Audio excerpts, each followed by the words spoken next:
She thought it was just another shift at the hotel, a long day of polite smiles, heavy trays, and invisible struggles no one could see. But then a stranger walked in, dressed in worn clothes, carrying nothing but silence and a tired gaze. Guests stared, staff whispered. Her manager's eyes narrowed. What she did next could have cost her everything. She didn't know he was watching, closer than anyone realized. And when the truth about who he really was came out, it left the entire room breathless. Jasmine Brooks had mastered the art of blending in. At 26, she worked behind the polished mahogany desk of one of the city's most luxurious five-star hotels, her red and gold uniform pressed to perfection, her dark hair pinned neatly in place. To guests, she was just another smiling face in a world of crystal chandeliers and marble floors. But behind that warm greeting was a life stretched thin, student loan debt piling up, her mother's medical bills overdue, and her younger brother depending on her for food and stability. Every morning, she stepped through those golden revolving doors and left her worries outside, slipping into the role the hotel demanded, graceful, efficient, invisible. It was a routine she could do without thinking, until one afternoon, when the golden doors opened for someone who didn't belong in this glittering world. His arrival would shatter that routine, testing not only her job but her very sense of humanity. It started with the smallest ripple in the perfect rhythm of the lobby. The revolving doors turned, and in stepped a man whose presence instantly drew every gaze. His coat was worn, frayed at the cuffs.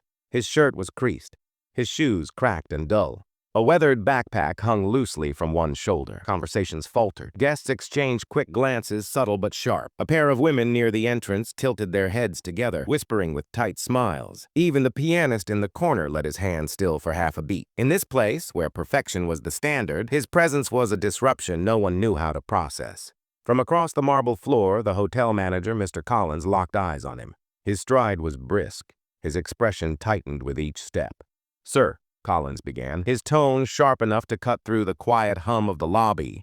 "This is a private establishment. Unless you're a guest here, I'll have to ask you to leave immediately." The man didn't argue. He lowered his gaze, his shoulders curling inward, as though bracing against yet another door slammed in his face. To most, it might have seemed like the end of the interaction, but from behind the desk, Jasmine felt something twist in her chest. She didn't know his story. She didn't need to. There was something in the stillness of his stance, in the quiet weight of his presence, that told her enough. This wasn't just a man out of place. This was a man who had been told too many times that he didn't belong. Without fully thinking, she stepped out from behind her desk. "Wait!" she called, her voice cutting through the awkward silence. Collins turned, eyes narrowing. "Jasmine, this isn't your concern," he said through clenched teeth, but she kept walking. She asked the man softly if he'd eaten. His answer, not since yesterday, landed like a stone in her stomach. Ignoring the manager's dark glare, she guided him toward a quiet corner of the lobby. In the staff pantry, she grabbed a plate of sandwiches meant for an upcoming meeting and poured steaming Earl Grey into the hotel's fine china. She returned, setting it in front of him with care. Then, without hesitation, she reached into her pocket and pulled out the only cash she had to spare. A folded dollar, 20 bills, sliding it toward him. "For later," she whispered. The man's eyes lifted to hers, steady and searching. "Why are you doing this?" he asked. Her answer was simple. "Because no one should feel unwelcome here." Behind her, she could feel Collins closing in, his voice low but seething. "You're crossing a line, Jasmine. This is not a shelter. This is a five-star hotel. One more stunt like this and you're finished." She didn't move. She didn't speak. She stayed until the man had eaten, then quietly walked him to the door, ignoring the stares of guests and staff alike. That night, she lay awake, replaying the moment. She knew Collins wouldn't forget it. She knew there could be consequences, but she also knew she couldn't have done anything differently. The next morning, the air in the lobby felt different, charged, almost expectant. At exactly 11 a.m., a sleek black Rolls-Royce pulled up outside. Every head turned as the door opened, and a man in a perfectly tailored navy suit stepped out. His shoes shone like mirrors, his posture commanding. He walked toward the entrance, each step sending ripples through the room. Jasmine's heart stuttered. She recognized the face beneath the flawless grooming. It was him. The man in the navy suit walked with quiet authority, each polished step echoing against the marble like a slow drumbeat. The same guests who had whispered the day before now straightened in their seats, suddenly aware of their posture. Mr. Collins all but sprinted forward, his usual confidence replaced by something bordering on nervousness. "Sir," Collins began with an eager smile, "welcome back to the Grand Regency. How can we—" But the man didn't stop for him. His gaze was locked on Jasmine, unwavering, cutting through the air like a spotlight. For a heartbeat, the room seemed to shrink around her. Every sound dulled, every face blurred. All she could hear was the deliberate rhythm of his steps as he closed the distance.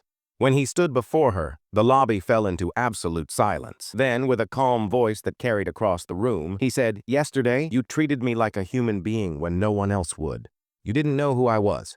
You didn't care what I looked like or what I was wearing. You just saw me."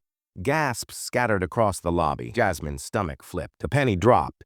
This man wasn't some wandering stranger. He was the billionaire whose name adorned buildings, whose investments made headlines, whose face appeared in glossy magazines, and suddenly all eyes weren't on him, they were on her. He turned slowly toward Collins, his voice steady but cold enough to frost glass. "You judged me for the color of my skin and the clothes on my back before you even spoke to me. You made it clear I wasn't welcome here."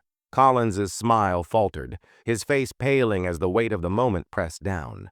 A couple of guests shifted uncomfortably. The ugliness of what they'd witnessed now laid bare.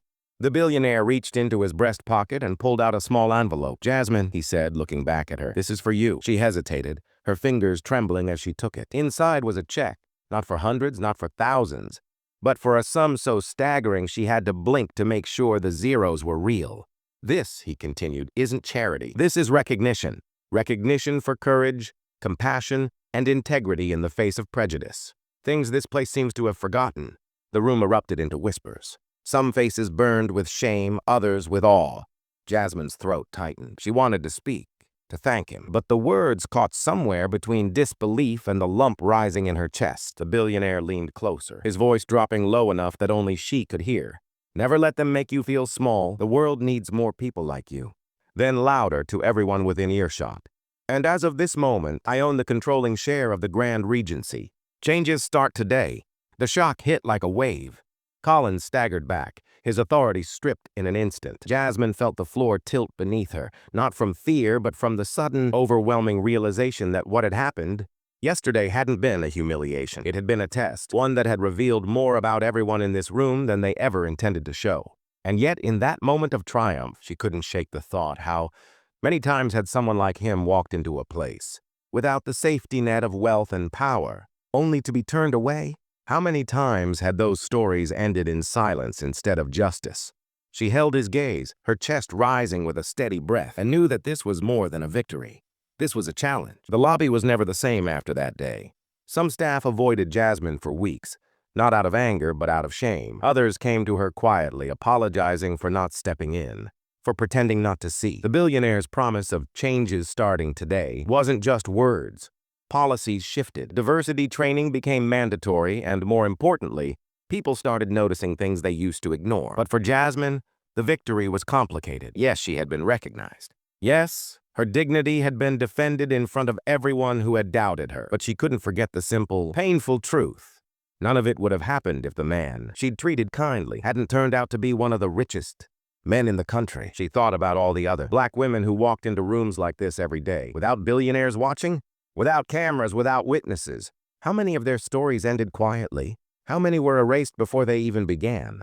The check he'd given her sat untouched for weeks, not because she didn't need it, but because she wasn't sure how to use it, without feeling like the point had been missed. Eventually, she decided this wasn't going to be money she spent on herself. She started a small scholarship fund for young women of color, pursuing hospitality management, her way of planting seeds in places where people like her had been told they didn't belong.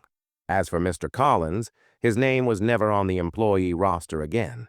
And yet Jasmine didn't feel satisfaction in his downfall, just a quiet, aching hope that he might see this as a chance to unlearn what had been taught to him for years.